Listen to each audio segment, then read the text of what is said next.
nama dhukkubsatetu qananii fayyaan qabdu beeka. Obboleessa keenya kana kanu biratti argaa jirtan kana akkuma nama tokko baratee bakka gaha jedhee osoo haadha abbaan abdii irraa qaban fedhii rabbii ta'ee manatti deebi'e. Kaleen isaanii lamaan dhaabbattee saatii ammaa kana haala amaa keessa jiran. Haadha nu cinaatti argitan kana laala, abbaa isaanii kana laala. Namni martuu ilmee ufii bakka guddaan bakka bareedduun hawwa. Fedha rabbiitiin ilmi kun manatti deebi'e. Ilma silaa biyya abdii irraa qabdu akka nama tokkotti baratee eebbifamee laffaatii fi xaarii haadha abbaa waggoota hedduu itti laffa'an dalagaa argadhee haadha abbaa kiyya jijjiiraa abdii irraa qabu fedha rabbiitiin akki kun mudatee manatti deebi'e. Namoonni labsiin teenna sagaleen teenna isin biratti dhagahamaa jirtu.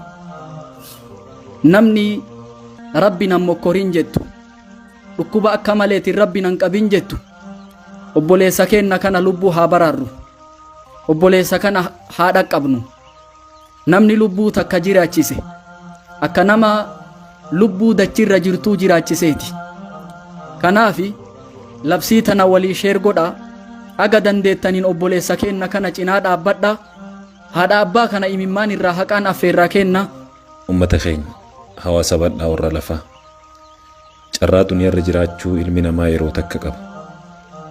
Carraa duniyaarra jiraachuuf qabu san yoo fayyaa qabaate itti mi'aa. Yoo fayyaan bira hin jiraanne jiraachuu fi jiraachuu dhabuun isa irratti wal qixa.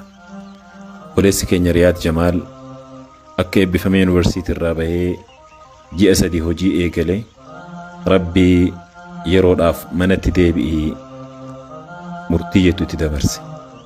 Yeroo ammaatti kaleen isaa lachuu feel taatee hospitaalatti torbanitti si'a 2 3 4 dhiqachaa jiraachuu isaa isin hunduu quba qabdan. Ammatti namni rahmaan isinii laaffisee fayyaa isinii kenne warri sagalee teenya viidiyoon teenya tun isin dhaqqabde hundi ta duraa rabbi nuu kadhaafi. Lammaffaa haati isaa kalee lamaan qabdurraa kalee takka kennitee fi kalima san uf keessaa baaftee isa keessatti galtee kalee lamaan qaban addaan qoodatanii takka takkaan jiraachuudhaaf humna maallaqa biyya namaa deemtee kalee sanitti jijjiirattuun dhabdee ija imimmaaniitiin isin dura teettee na gargaaraa na dhaqqabaa ilmoo toonaa hambisaa. An kalee lamaanis narraa fuudhanii an du'ellee inni yoo carraan jiraatu jiraate haa jiraatu ilma kiyya lubbuu na hambisaa jettee haadha fi abbaan hanga ammaatti baadiyyarra zooree gabayarra masgidarra deemee waan kadhatee galuun kalee irraa dhiqaa jira. Kalee isaanii jijjiiruudhaaf hospitaalli biyya keessa jiru hin dandeenye. Kanaaf obboleeyyan keenya akkaawuntii armaan gaditti isinii maxxanfame kanarratti haadha teenya abbaa keenya bira nu dhaabadhaa obboleessi keenya kana lubbuu nu hambisaa isiniin jechuu barbaanna. Wassalaamu alaikum warahmatullaahi wabarakaatuh.